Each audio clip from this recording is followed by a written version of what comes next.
कहानियाँ सुनी अनसुनी में मैं हर्षा आप सभी का स्वागत करती हूँ। आज की हमारी कहानी का शीर्षक है बिंदिया की आस।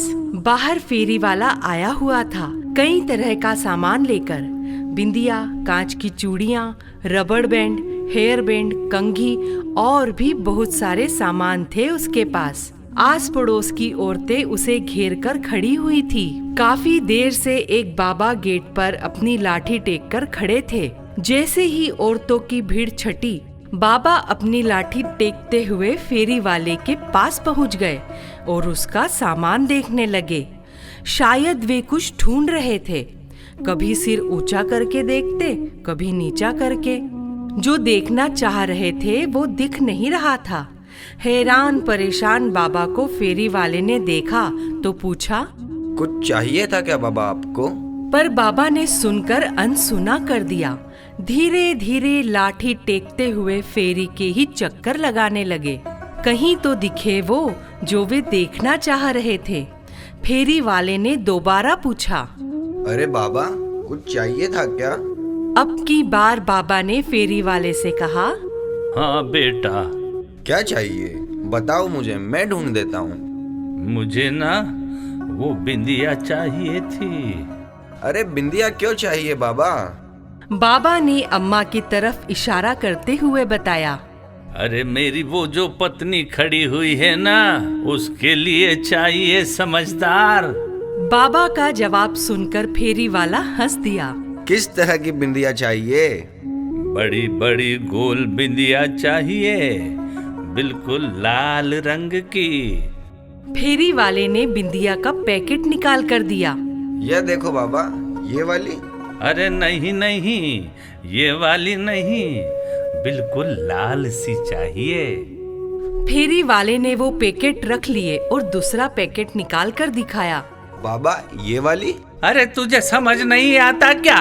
बिल्कुल लाल लाल बिंदिया चाहिए। फेरी वाले ने सारे पैकेट निकाले और फेरी के एक तरफ फैलाकर रख दिए। आप खुद ही देख लो बाबा, कौन सी बिंदिया चाहिए। बाबा ने अपने कांपते हाथों से बिंदियों के पैकेट को इधर उधर किया और उसमें से एक पैकेट निकाला। हाँ ये वाली। बाबा के हाथ में बिंदी का पैकेट देखकर फेरी वाला मुस्कुरा दिया। बाबा ने तो मेहरून रंग की बिंदी उठाई थी। कितने की है बेटा? 10 रुपए की है बाबा। अच्छा। कीमत सुनकर बाबा का दिल बैठ गया। फिर भी बोले, ठीक है अभी लेकर आता हूँ। बाबा लाठी टेकते हुए पलटकर जाने लगे। तब तक घर में से बहू आती दिखी। उसे देखकर बाबा बोले, अरे बहू, जरा 10 रुपए तो देना, फेरी वाले को देना है। अब क्या खर्च करा दिया आप लोगों ने? बहू ने लगभग चिल्लाते हुए कहा। अम्मा के लिए बिंदिया खरीदी थी, उसकी बिंदिया खत्म हो गई थी बेटा, बार बार बोल चुकी है। बाबा ने धीरे से कहा, बस बस, आप लोगों को तो और कोई काम तो है नहीं, बेवजह का खर्चा कराते रहते हैं। 70 साल की हो चुकी हैं अम्मा, क्या अभी भी बिंदिया लगाएंगी? इस उम्र में भी ना जाने क्या क्या शौक है। देख बेटा, बात शौक की नहीं है, अम्मा भी सुहागन है, इसलिए उनका मन नहीं मानता। सिर्फ 10 रुपए ही तो मांग रहा हूँ, अंदर जाकर दे दूंगा। कहाँ से दे दोगे? जो पैसे देंगे वो भी तो मेरे पति की ही कमाई है, मेरे पास कोई पैसे वैसे नहीं है। इतना कहकर बहू बड़बड़ाती हुई अंदर आ गई। अम्मा ने खाट पर लेटे लेटे ही बाबा को इशारा किया। बाबा ने पलटकर बिंदी फेरी में वापस रख दी और लाठी टेकते हुए अम्मा के पास आकर बैठ गए। बाबा ने देखा अम्मा की आंखों में आंसू थे। माफ करना पार्वती, मैं तेरी छोटी सी इच्छा भी पूरी नहीं कर पाई। रहने दो जी, बेचारी बहू भी परेशान हो जाती होगी। काहे दिल पर लेकर बैठ जाते हो? बिंदिया ही तो थी।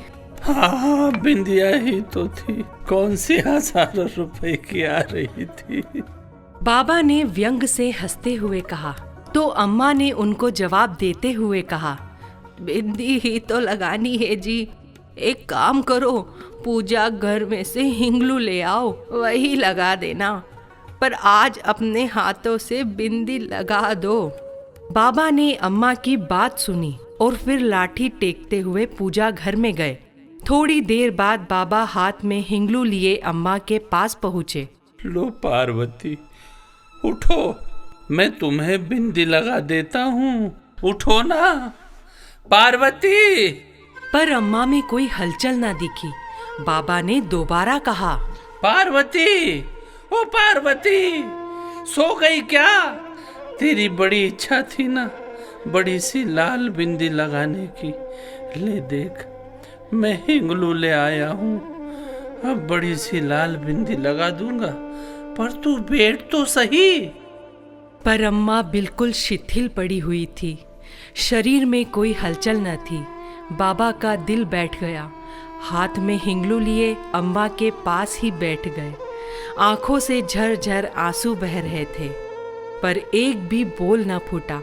अम्मा जा चुकी थी हमेशा के लिए। थोड़ी ही देर में रोना धोना मच गया। आस पड़ोस के लोग भी आ गए। बेटे को बुलाया गया और अम्मा को अंतिम यात्रा के लिए तैयार किया जाने लगा। अम्मा को नहला धुला सुहागन की तरह तैयार कर अर्थी पर लिटाकर बाहर लाया गया। बाबा ने देखा अम्मा के माथे पर बड़ी सी लाल बिंदी लगी थी। बाबा उठे और घर में गए। थोड़ी देर बाद बाहर आए और धीरे से अम्मा की अर्थी के पास गए। उन्होंने अम्मा के माथे पर से बिंदी हटा दी। तो यह देखकर बाबा के बेटे ने कहा, बाबा, ये क्या कर रहे हो? अम्मा सुहागन थी, आप बिंदी क्यों हटा रहे हो?